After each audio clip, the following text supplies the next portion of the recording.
बाबा के आशीर्वाद और अनुमति से अब हम अध्याय 23 का श्रवण करेंगे। श्री गणेशाय नमः, श्री सरस्वत्यै नमः, श्री गुरुभ्यो नमः, श्री कुलदेवताय नमः, श्री सीतारामचंद्राभ्यां नमः, श्री सद्गुरु साईनाथाय नमः।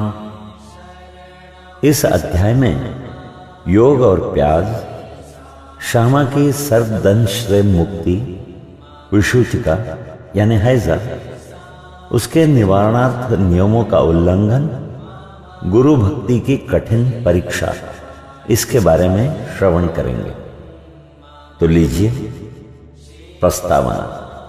वस्तुतः मनुष्य त्रिगुणमय, 3 गुण अर्थात सत्व, रज, तम ये है, तथा माया के प्रभाव से ही उसे भासित होने लगता है कि मैं शरीर हूं।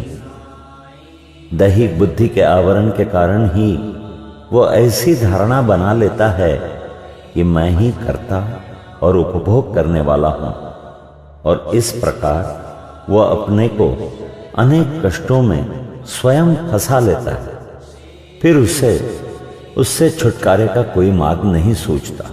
मुक्ति का एकमात्र उपाय है गुरु के श्री चरणों में अटल प्रेम और भक्ति।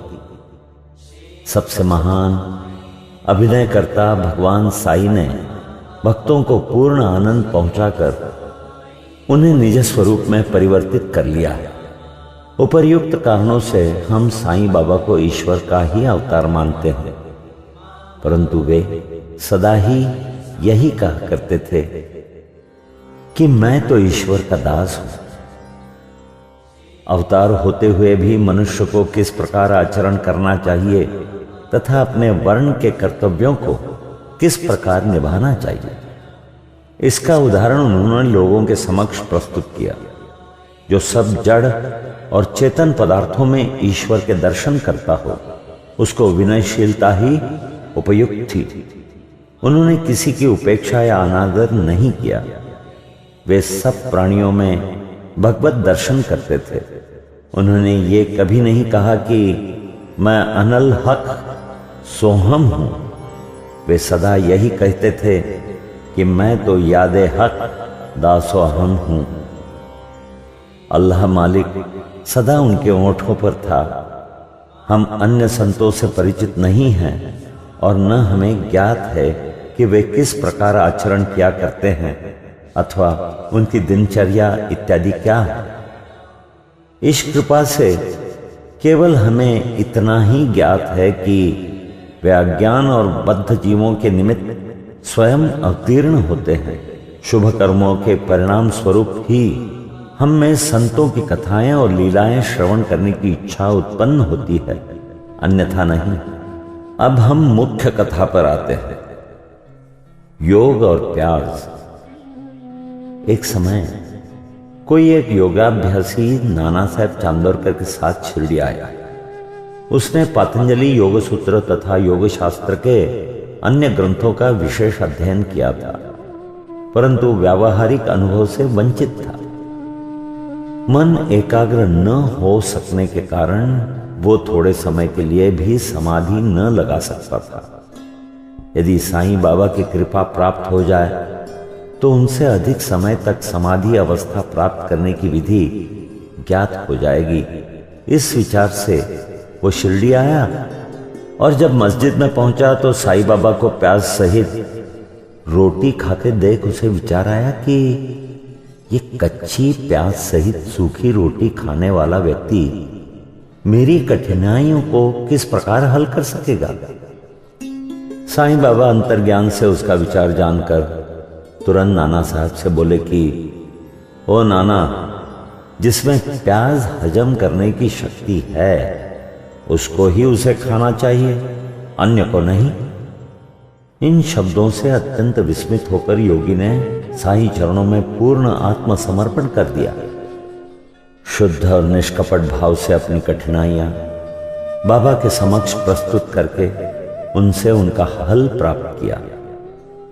और इस प्रकार संतुष्ट और सुखी होकर बाबा के दर्शन और उदी लेकर वो शिरडी से चला गया। अब सुनते हैं श्यामा की सर्पदंश से मुक्ति के बारे में। कथा प्रारंभ करने से पूर्व हेमाडपंत लिखते हैं कि जीव की तुलना पालतू तोते से की जा सकती है, क्योंकि दोनों ही बद्ध हैं, एक शरीर में तो दूसरा पिंजरे में। दोनों ही अपनी बद्धावस्था को श्रेयस्कर समझते हैं, परंतु यदि हरि कृपा से उन्हें कोई उत्तम गुरु मिल जाए और वो उनके ज्ञान चक्षु खोलकर उन्हें बंधन मुक्त कर दें, तो उनकी चेतना का स्तर उच्च हो जाता है, जिसकी तुलना में पूर्व संकीर्ण स्थिति सर्वथा तुच्छ ही थी। गत अध्याय में किस प्रकार श्री मेरिकर पर आने वाले संकट की पूर्व सूचना देकर उन्हें उससे बचाया गया, इसका वर्णन किया जा चुका है। श्रोतागण अब उसी प्रकार की एक और कथा श्रवण करें। एक बार श्यामा को विषधर सर्प ने उसकी हाथ की उंगली में डस लिया। समस्त शरीर में विष का प्रसार हो जाने के कारण वे अत्यंत कष्ट का अनुभव करके क्रंदन करने लगे कि अब मेरा अंतकाल समीप आ गया है। उनके इष्ट मित्र उन्हें भगवान विठोबा के पास ले जाना चाहते थे, जहां इस प्रकार की समस्त पीड़ाओं की योग्य चिकित्सा होती थी, परंतु श्यामा मस्जिद की ओर ही दौड़ा, अपने विठोबा श्री साईं बाबा के पास। जब बाबा ने उन्हें दूर से आते देखा तो वे झड़कने और गाली देने लगे। वे क्रोधित होकर बोले, अरे ओ नादान, कृतज्ञ बब्बन, ऊपर मत चढ़, सावधान, यदि ऐसा किया तो। और फिर गर्जन करते हुए बोले, हट, दूर हट, नीचे उतर। श्री साईं बाबा को इस प्रकार अत्यंत क्रोधित देख श्यामा उलझन में पड़ गया और निराश होकर सोचने लगा कि केवल मस्जिद ही तो मेरा घर है और साईं बाबा मात्र असहायों के आश्रयदाता हैं, और जब वे इस प्रकार मुझे यहां से भगा रहे हैं तो मैं अब किसकी शरण में जाऊं। उसने अपने जीवन की आशा ही छोड़ दी और वहीं शांतिपूर्वक बैठ गया। थोड़े समय के पश्चात जब बाबा पूर्ववत शांत हुए तो श्यामा ऊपर आकर उनके समीप बैठ गया। तब बाबा बोले, डरो नहीं, तिल मात्र भी चिंता मत करो, दयालु फकीर तुम्हारी अवश्य रक्षा करेगा। घर जाकर शांति से बैठो और बाहर न निकलो। मुझ पर विश्वास कर निर्भय होकर चिंता त्याग दो। उन्हें घर भिजवाने के पश्चात ही पीछे से बाबा ने तात्या पाटिल और काका साहेब दीक्षित के द्वारा यह कहला भेजा कि वो इच्छानुसार भोजन करें, घर में टहलते रहें, लेटे नहीं और न शयन करें। कहने की आवश्यकता नहीं कि आदेशों का अक्षरशः पालन किया गया और थोड़े समय में ही वे पूर्ण स्वस्थ हो गए। इस विषय में केवल यही बात स्मरण योग्य है कि बाबा के शब्द हट, दूर हट, नीचे उतर श्यामा को लक्ष्य करके नहीं कहे गए थे, जैसे कि ऊपर से प्रतीत होता है, वरन उस सांप और उसके विष के लिए ही यह आज्ञा थी। अर्थात श्यामा के शरीर में विष न फैलाने की आज्ञा थी। अन्य मंत्र शास्त्रों के विशेषज्ञों की तरह बाबा ने किसी मंत्र या मंत्रोक्त चावल या जल आदि का प्रयोग नहीं किया। ये सांप पिछले जन्म में बम्मन था, इसकी ओर संकेत है। सांप को ब्राह्मण भी माना जाता है।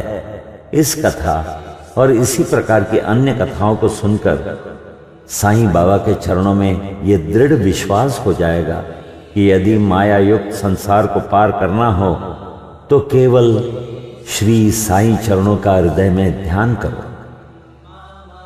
अब सुनिए हैजा महामारी यानी विषुचिका। एक बार शिरडी विषुचिका के प्रकोप से दहल उठी और ग्रामवासी भयभीत हो गए। उनका पारस्परिक संपर्क अन्य गांव के लोगों से प्रायः समाप्त सा हो गया। तब गांव के पंचों ने एकत्रित होकर 2 आदेश प्रसारित किए।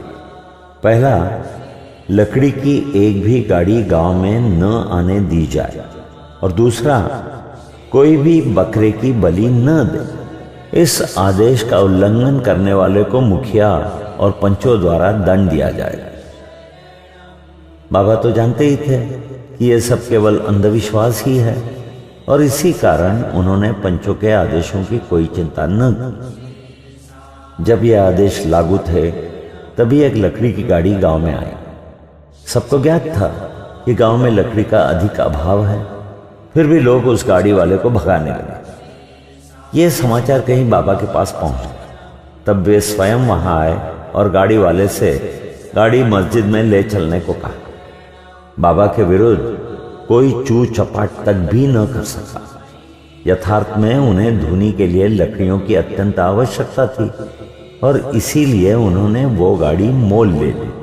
एक महान अग्निहोत्र की तरह उन्होंने जीवन भर धुनी को चैतन्य रखा। बाबा की धुनी दिन रात प्रज्वलित रहती थी, और इसलिए वे लकड़ियां एकत्रित करके रखते थे। बाबा का घर अर्थात मस्जिद सबके लिए सदैव खुली थी। उसमें किसी ताले चाबी की आवश्यकता न थी। गांव के गरीब आदमी अपने उपयोग के लिए उसमें से लकड़ियां निकाल भी ले जाया करते थे, परंतु बाबा ने इस पर कभी कोई आपत्ति न की। बाबा तो संपूर्ण विश्व को ईश्वर से ओतप्रोत देखते थे, इसलिए उनमें किसी के प्रति घृणा या शत्रुता की भावना न थी। पूर्ण विरक्त होते हुए भी उन्होंने एक साधारण गृहस्थ का सा उदाहरण लोगों के समक्ष प्रस्तुत किया। अब हम सुनते हैं गुरु भक्ति की कठिन परीक्षा के बारे में। अब देखिए दूसरे आदेश की भी बाबा ने क्या दशा की। वो आदेश लागू रहते समय कोई मस्जिद में एक बकरा बलि देने लाया गया। वो अत्यंत दुर्बल, बूढ़ा और मरने ही वाला था। उस समय मालेगांव के फकीर पीर मोहम्मद और बड़े बाबा भी उनके समीप ही खड़े थे। बाबा ने उन्हें बकरा काटकर बलि चढ़ाने को कहा। श्री साईं बाबा बड़े बाबा का आदर किया करते थे, इस कारण वे सदैव उनके दाहिनी ओर ही बैठा करते थे। सबसे पहले वे ही चिलम पीते और फिर बाबा को देते, बाद में अन्य भक्तों को। जब दोपहर को भोजन परोस दिया जाता तब बाबा बड़े बाबा को आदर पूर्वक बुलाकर अपने दाहिनी ओर बिठाते और तब सब भोजन करते। बाबा के पास जो दक्षिणा एकत्रित होती उनमें से वे 50 रुपए प्रतिदिन बड़े बाबा को दे दिया करते थे। जब वे लौटते तो बाबा भी उनके साथ 100 कदम तक जाया करते थे। उनका इतना आदर होते हुए भी जब बाबा ने उनसे बकरा काटने को कहा तो उन्होंने अस्वीकार कर स्पष्ट शब्दों में कह दिया कि बलि चढ़ाना व्यर्थ ही है। तब बाबा ने श्यामा को बकरे की बलि के लिए कहा। वे राधा कृष्ण माई के घर जाकर एक चाकू ले आए और उसे बाबा के सामने रख दिया। राधा कृष्ण माई को जब कारण पता चला तो उन्होंने चाकू वापस मंगवा लिया। अब श्यामा दूसरा चाकू लेने के लिए गए, किंतु बड़ी देर तक मस्जिद में न लौटे। तब काका साहब दीक्षित की बारी आई। वो सोना सच्चा तो था, परंतु उसको कसौटी पर कसना भी अत्यंत आवश्यक था। बाबा ने उनसे चाकू लाकर बकरा काटने को कहा। वे साठेवाड़े से एक चाकू ले आए और बाबा की आज्ञा मिलते ही काटने को तैयार हो गए। उन्होंने पवित्र ब्राह्मण वंश में जन्म लिया था और अपने जीवन में वे बलिकृत्य जानते ही न थे। यद्यपि हिंसा करना निंदनीय है, फिर भी वे बकरा काटने के लिए उद्यत हो गए। सब लोगों को आश्चर्य था कि बड़े बाबा एक यवन होते हुए भी बकरा काटने को सहमत नहीं है, और ये एक सनातन ब्राह्मण बकरे की बलि देने की तैयारी कर रहा। उन्होंने अपनी धोती ऊपर चढ़ा ली, फेंटा कस लिया और चाकू लेकर हाथ ऊपर उठाकर बाबा की अंतिम आज्ञा की प्रतीक्षा करने लगे। बाबा बोले, अब विचार क्या कर रहे हो? ठीक है, मारो। जब उनका हाथ नीचे आने ही वाला था तब बाबा बोले, ठहरो, तुम कितने दुष्ट हो। ब्राह्मण होकर तुम बकरे की बलि दे रहे हो। काका साहब चाकू नीचे रखकर बाबा से बोले, आपकी आज्ञा ही हमारे लिए सब कुछ है। हमें अन्य आदेशों से क्या, हम तो केवल आपका ही सदैव स्मरण तथा ध्यान करते हैं और दिन रात आपकी आज्ञा का ही पालन किया करते हैं। हमें यह विचार करने की आवश्यकता नहीं कि बकरे को मारना उचित है या अनुचित, और न हम इसका कारण ही जानना चाहते हैं। हमारा कर्तव्य और धर्म तो निसंकोच होकर गुरु की आज्ञा का पूर्णतः पालन करने में ही है। तब बाबा ने काका साहब से कहा, मैं स्वयं ही बलि चढ़ाने का कार्य करूंगा। तब ऐसा निश्चित हुआ कि तकिए के पास जहां बहुत से फकीर बैठते हैं वहां चलकर इसकी बलि देनी चाहिए। जब बकरा वहां ले जाया जा रहा था तभी रास्ते में गिरकर वो मर गया। भक्तों के इस प्रकार का वर्णन कर श्री हेमाड़ पंत ये अध्याय समाप्त करते हैं। भक्त तीन प्रकार के हैं, एक उत्तम, दूसरा मध्यम और तीसरा साधारण। प्रथम श्रेणी के भक्त वे हैं जो अपने गुरु की इच्छा पहले से ही जानकर अपना कर्तव्य मानकर सेवा करते हैं। द्वितीय श्रेणी के भक्त वे हैं जो गुरु की आज्ञा मिलते ही उसका तुरंत पालन करते हैं। तृतीय श्रेणी के भक्त वे हैं जो गुरु की आज्ञा सदैव टालते हुए पग पग पर त्रुटि किया करते हैं। भक्तगण यदि अपनी जागृत बुद्धि और धैर्य धारण कर दृढ़ विश्वास स्थिर करें तो निस्संदेह उनका आध्यात्मिक ध्येय उनसे अधिक दूर नहीं है। श्वास उच्छ्वास का नियंत्रण, हठयोग या अन्य कठिन साधनाओं की कोई आवश्यकता नहीं है। जब शिष्य में उपर्युक्त गुणों का विकास हो जाता है और जब अग्रिम उपदेशों के लिए भूमिका तैयार हो जाती है तभी गुरु स्वयं प्रकट होकर उसे पूर्णता की ओर ले जाते हैं। अगले अध्याय में बाबा के मनोरंजक हास्य विनोद के संबंध में चर्चा करेंगे। यहाँ 23वां अध्याय समाप्त करते हैं। श्री